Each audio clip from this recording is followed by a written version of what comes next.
This is Unit 6 or Module 6, the listing presentation. The listing agreement. The listing agreement is exactly like a contract. And here's some of the features of this contract, the listing agreement. Has to have legal purpose, must be, must have consideration, meaning what are you going to list the property for? What are the dollars and cents of the sale? You must have competent parties. Those people must be able to sign the contracts, and you must have um, a meeting of the minds or a mutual consent on what you're trying to do. What California has adopted now too that is very convenient is to allow people to sign their listing agreements electronically. And if you join your board of realtors and you're automatically um, a member of CAR, California Association of Realtors, and they do have something in there called zip forms.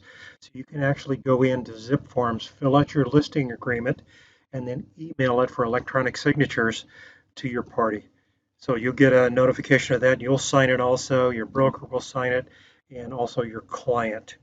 One thing that I've noticed on a recent listing that I did was as you go up for the listing appointment, there are going to be some changes. So it's hard to have a pre-filled out listing agreement there for somebody to sign.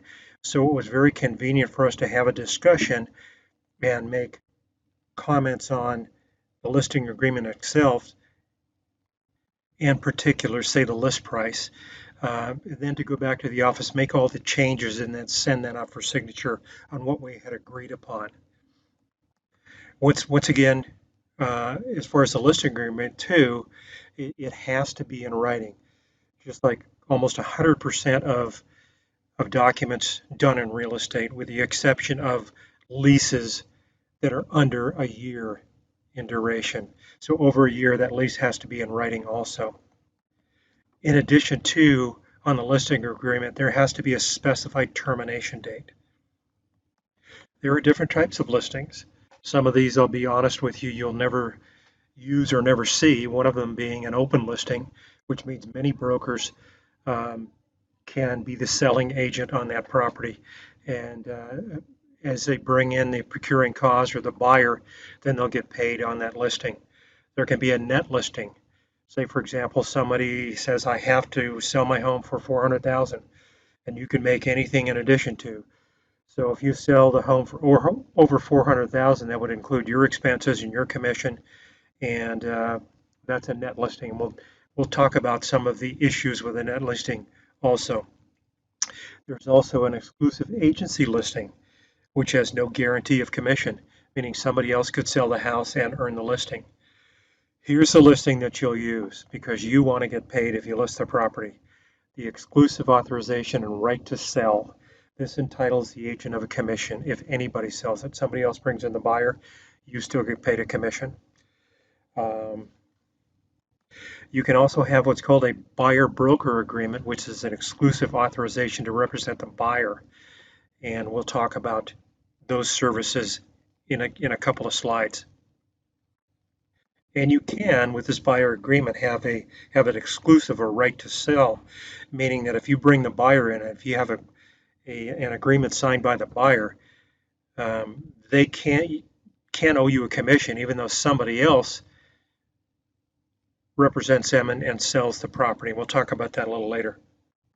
An open listing is basically a unilateral contract where the owner agrees to pay a commission only to the broker who procures the buyer. A number of brokers can have a listing on the property, but it's the only one that brings in the buyer that the owner is going to pay.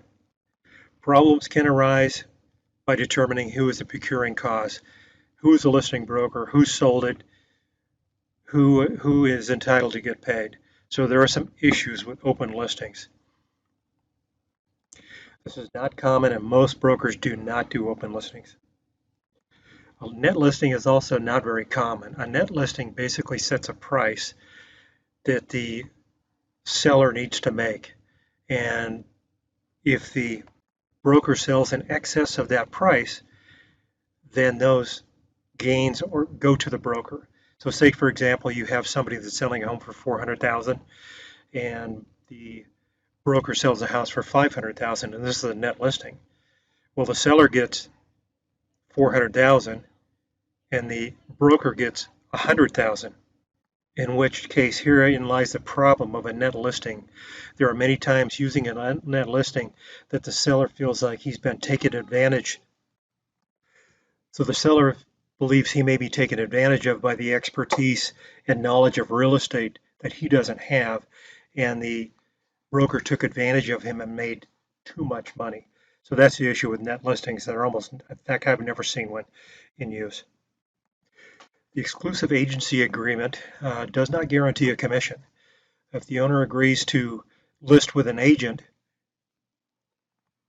then if the listing agent or any other agent sells the property, the listing agent will have earned a commission. However, if the owner finds a buyer without the agent, then the agent is not entitled to a commission. So in this case, the owner is actually competing with the agent. These are not common at all. So with the common form of a listing agreement today is the exclusive authorization and right to sell listing. In this case, the seller has hired a broker to sell the property. If that broker, if that owner, if any other agent sells the property, then the agent has earned a commission with a right to sell listing. Exclusive listings must have a definite termination date. And the agent must give the owner a copy of an exclusive listing at the time it's signed. An option combined with a listing presents some issues. What an option basically is a broker takes a listing, but he also has an option included in the listing in that he or she will receive first right of refusal for selling the property. So they could actually, say somebody's coming in to purchase that property, the broker could exercise his or her option and buy the property outright from the seller in that agreement. But herein lies the issue. And this has happened before, and there's been a lot of lawsuits that have been generated by these options. What has happened in the past is with an option, the broker lists the property, and then he or she goes out and finds a buyer that wants to buy over the list price. Say it's $100,000 over the list price. The broker goes back and exercises his option, buys a property at the list price, and then turns around and sells it to the buyer, which is basically a situation where the broker is profiting at the expense of the owner. So these are not common and do not happen very often. An exclusive authorization to locate property is commonly called a buyer-broker agreement. This is where you have a client who is actually a buyer and you're going to represent that person. So you actually fill out a buyer-broker agreement to say what you'll do, what standards of care you're offering that person, and your commission can be negotiable, and there has to be a termination date. Now, with these, there are different levels of buyer-broker agreements. Some of them can be exclusive, which would mean there has to be a definite termination date.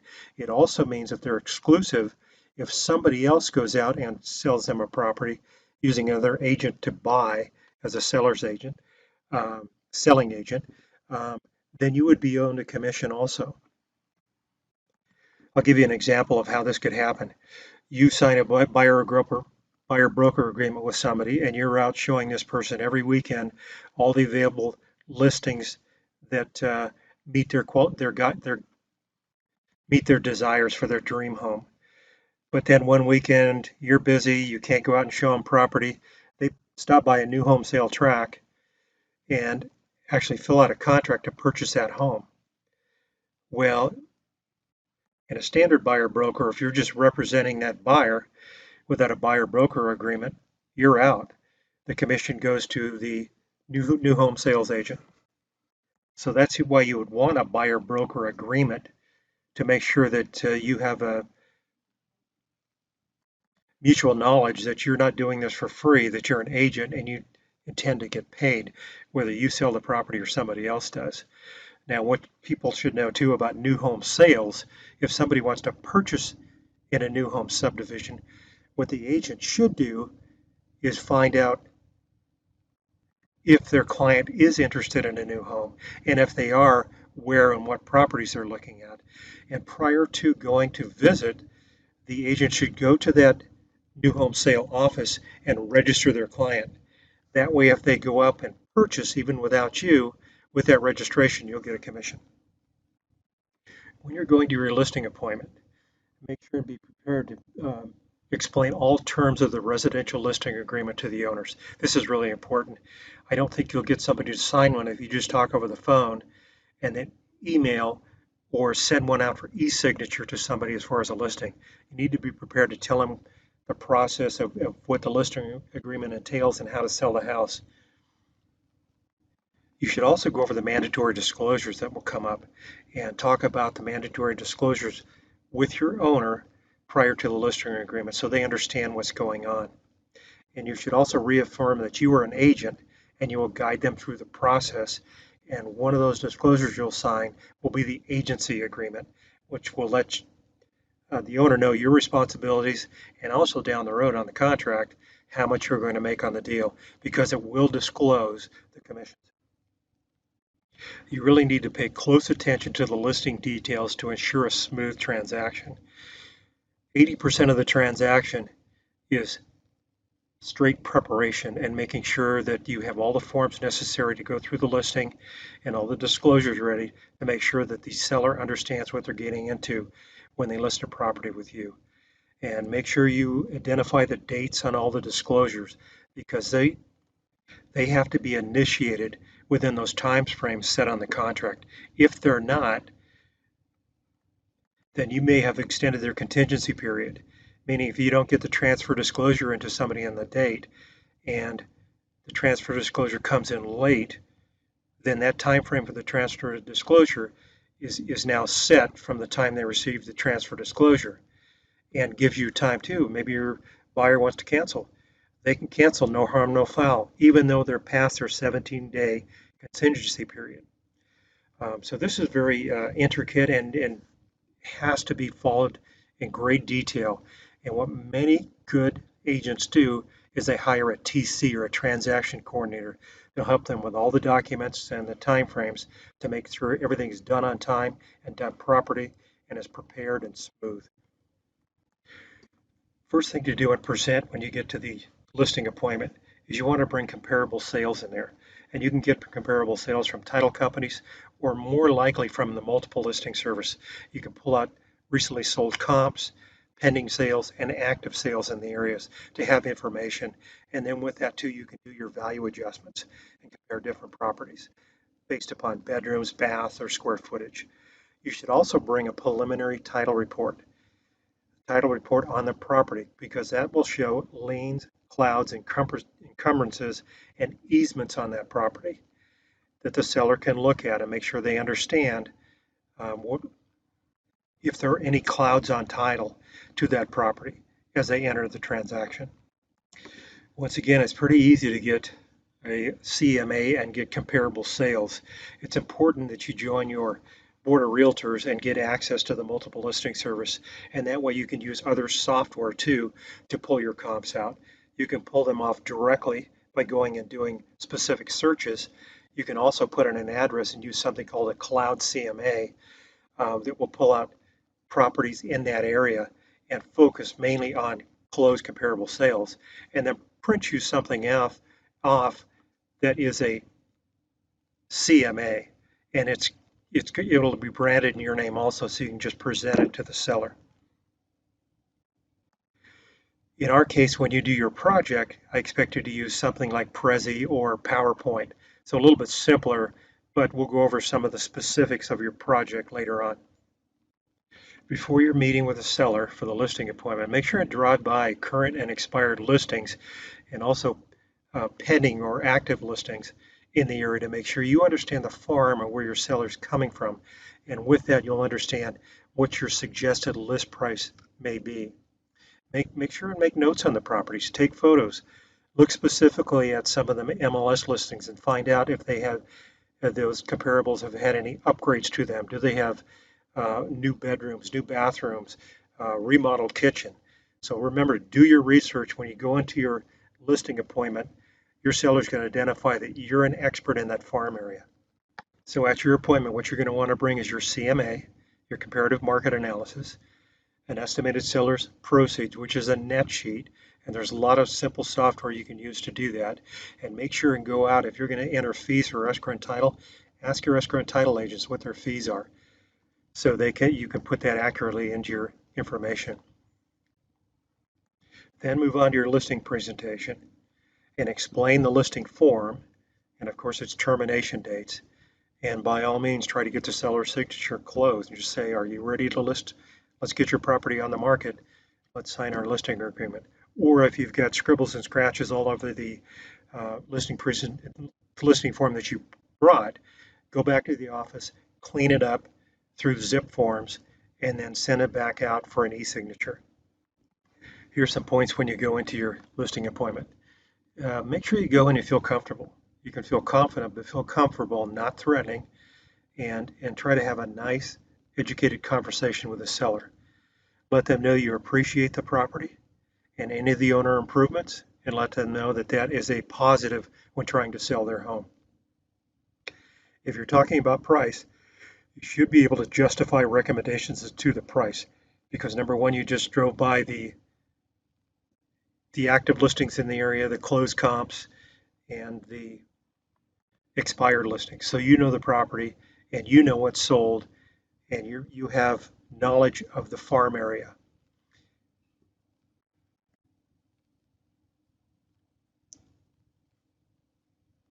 So try to get an agreement on the offering price at that meeting. And when you do that, then you can complete your listing form. If you agree on the price, you're almost there in obtaining a listing. So once you do that and have an agreement, then I would go ahead and push for closing and get them ready to sign the listing agreement with you. Once you're there and you've established that list price, then you can do a net sheet for the buyer. I'm sorry, for the seller. You can use a car form, or you could use some other piece of software to have that come out. You probably ought to have them sign that also to say that they received that form, and also make sure that you discuss the agency disclosure form and have them sign that. If the owner signs these forms, then there appears to be some sort of comfort with you and the listing agreement. So with that, it'll probably be a natural thing to do to follow up with the listing agreement and have them sign that. So why list with you and your company? As you're going through the listing forms and materials, make sure and use narratives, your experience and what's happened with you and why you're the expert. Use positive terms and be positive with them. Ask questions that kind of seek an agreement. You know, how soon would you like to have your home sold soon or as soon as possible? Ask for a simple answer. Yes, I'd like to get it sold as soon as possible. When you come to an objection, follow up in a straightforward and logical manner because of your experience, especially over the price. You know, go back in, dive into your comparable sales and show them what kind of sales have happened in the area. As you go through the listing form, make sure and explain each paragraph. Don't just go to the end and have a signature. As you explain everything and work through the paragraphs and come to the end, then you can ask for a signature. As you get the listing form signed, make sure you thank the owners that you're going to represent them well as their agent. Be certain to leave a copy of the listing with them on a business card. Leave your competitive market analysis so they can look at that. Leave the net sheet and the agency disclosure form. With the buyer or broker agreement, you're going to go through some steps, and you want to represent them as qualified buyers and taking them out and placing offers on listings. So let them know the first thing you're going to do is, with your lender partner, get them pre-approved for a home loan, because sellers like to see people coming in that are ready to purchase, and if you're pre-approved for a home loan, that's going to be a positive for you. Your presentation with them should emphasize the benefits of what you're going to do for them, because this is a very complicated path they're taking on to buy a home, and you're going to give them the strategies to go in and get an offer accepted from a seller. Let them know that you want to be partners with them and satisfy their needs, and make sure and let them know the scale of the effort you're going to put through, and that you want to have an exclusive right to represent agreement. And exclusive, make sure the right to represent, make sure they understand that you're going to earn a commission, uh, whether they use you as a buyer's agent or they use someone else as a buyer's agent. You just agreed to work together. Now there are different levels of buyer broker agreements, and some of those are not exclusive, meaning it doesn't guarantee a commission. But then again, too, you're going to put a lot of time and gas and miles on your car. Uh, you should have an agreement with your buyer that with all the work you're going through and using your expertise, that you should be deserving of a commission.